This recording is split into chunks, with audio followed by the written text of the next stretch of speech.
सरकार ने सारे विषय को बड़ा गंभीरता से लिया है और हमने ये भी सुनिश्चित किया है कि जो ऑर्गेनाइज्ड क्राइम के शेप में ये सारा धंधा जो चल रहा था, ऐसी कार्रवाई की जाए जो आने वाले समय के लिए एक उदाहरण बने।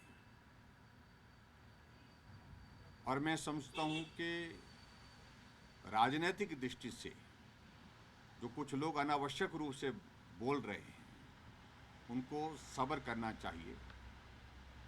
7 लोगों की मृत्यु हुई है। जब हम कार्रवाई करने के लिए आगे बढ़े और जब कुछ लोगों को उसमें पकड़ा गया, पकड़ने के बाद उन लोगों के रिश्ते, उनके संबंध बड़े बड़े नेताओं के साथ, किसकी रिकमेंडेशन वो पदाधिकारी बने, किस पार्टी के बने, इस बात को लेकर के छुपाने की बात नहीं है। और मैं इतना ही कहना चाह रहा हूं, जो हमारे कांग्रेस के नेता जो बहुत ऊंची ऊंची बात कह रहे थे, कृपया झांक करके देखें।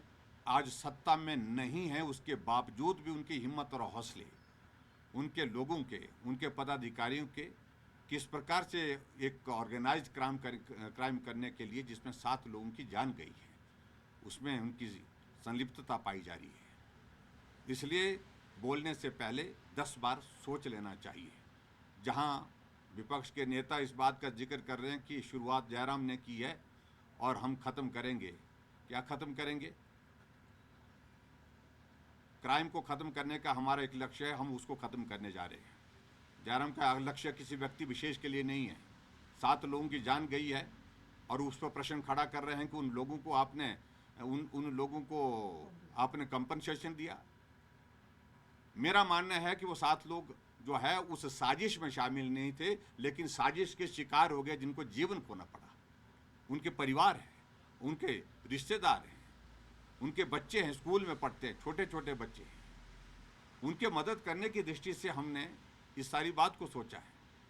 लेकिन उन लोगों को, कांग्रेस के नेताओं को इस बात को सोचना चाहिए, विचार करना चाहिए कि ऐसी चीज़ों में अगर उनके प्रमुख नेता जो उनके साथ फोटो खींचने की बात समझ में आती है, चलो फोटो किसी के साथ भी खींच लेता है, कोई बार चलते चलते खींच लेता है, कई बार आकर के आग्रह कर लेता है फोटो खींच रहा है। लेकिन पदाधिकारी तो किसी को जबरदस्ती नहीं बना सकते हैं। पदाधिकारी तो उनको बनाया गया ना, और किन लोगों की रिकमेंडेशन पर बनाया गया, तो वो परेशान क्यों है? इसलिए परेशान नहीं होना चाहिए। इसकी जांच निष्पक्ष हो रही है, जांच होने दीजिए। और उसमें बहुत सारी चीज़ें पिछली भी निकल रही हैं। जो महानुभाव बहुत ऊंचे ऊंचे बोलने की जिनको आदत पड़ गई है, उनको इस बात को समझना चाहिए, ऊंचे बोलने से नहीं काम होने वाला है।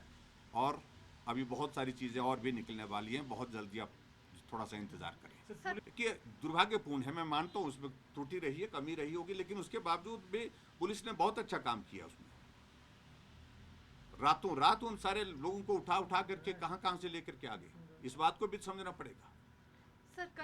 लेकिन जहां तक मित्र, मैं जरूर कहना चाह रहा हूं कि आने वाले समय में हम उस कानून में अगर कोई हमको कुछ चेंज करना पड़े ऐसे ऑर्गेनाइज्ड कैंपेन क्राइम के बारे में, तो निश्चित रूप से करना पड़ेगा और हम करेंगे भी। और हम तो कोशिश ये करेंगे, जिन लोगों का जीवन गया है और उन लोगों के लिए जो कंपनसेशन हम दे रहे हैं गवर्नमेंट की ओर से, जो मदद कर रहे हैं, ऐसे लोगों की ज़मीन जायदाद कुर्क करके जो है वो करनी चाहिए, ऐसी सजा होनी चाहिए। उसके तहत फिर उनको जो है मुआवजा उसके माध्यम से दिया जाए। ऐसा प्रावधान आने वाले समय में सोचेंगे।